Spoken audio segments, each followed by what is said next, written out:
شروع اللہ کا نام لے کر جو بڑا مہربان نہایت رحم والا ہے۔ سب تعریف اللہ ہی کے لیے ہے جو سب چیزوں کا مالک ہے، یعنی وہ کہ جو کچھ آسمانوں میں ہے اور جو کچھ زمین میں ہے سب اسی کا ہے، اور آخرت میں بھی اسی کی تعریف ہے، اور وہ حکمت والا ہے، خبردار ہے۔ جو کچھ زمین میں داخل ہوتا ہے اور جو اس میں سے نکلتا ہے، اور جو آسمان سے اترتا ہے اور جو اس پر چڑھتا ہے، سب اس کو معلوم ہے، اور وہ مہربان ہے، بخشنے والا ہے۔ اور کافر کہتے ہیں کہ قیامت کی گھڑی ہم پر نہیں آئے گی۔ کہہ دو کیوں نہیں آئے گی؟ میرے پروردگار کی قسم وہ تم پر ضرور آ کر رہے گی۔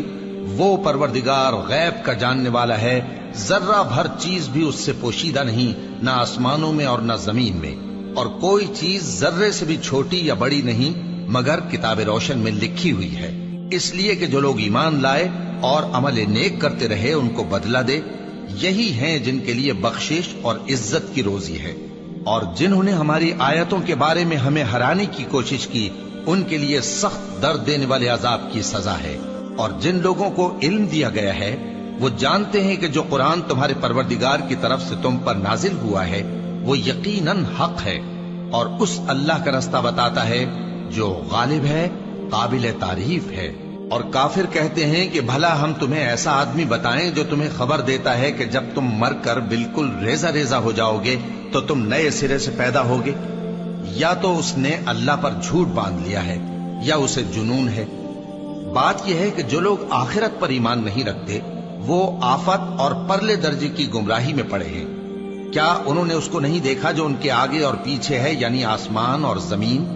اگر ہم چاہیں تو ان کو زمین میں دھسا دیں یا ان پر آسمان کے ٹکڑے گرا دیں، اس میں ہر بندے کے لیے جو رجوع کرنے والا ہے ایک نشانی ہے۔ اور ہم نے داؤد کو اپنی طرف سے برتری بخشی تھی اور کہا تھا اے پہاڑوں ان کے ساتھ تسبیح کرو، اور پرندوں کو ان کا مسخر کر دیا، اور ان کے لیے ہم نے لوہے کو نرم کر دیا کہ کشادہ زرہیں بناؤ اور کڑیوں کو اندازے سے جوڑو، اور نیک عمل کرو، جو عمل تم کرتے ہو میں ان کو دیکھنے والا ہوں۔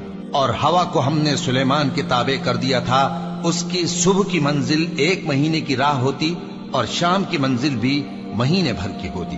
اور ان کے لیے ہم نے تانبے کا چشمہ بہا دیا تھا، اور جنوں میں سے ایسے تھے جو ان کے پروردگار کے حکم سے ان کے آگے کام کرتے تھے، اور جو کوئی ان میں سے ہمارے حکم کے خلاف کرے گا اس کو ہم جہنم کی آگ کا مزہ چکھائیں گے۔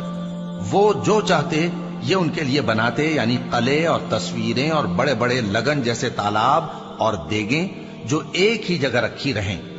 اے آل داؤد شکر کرتے رہو، اور میرے بندوں میں شکر گزار تھوڑے ہیں۔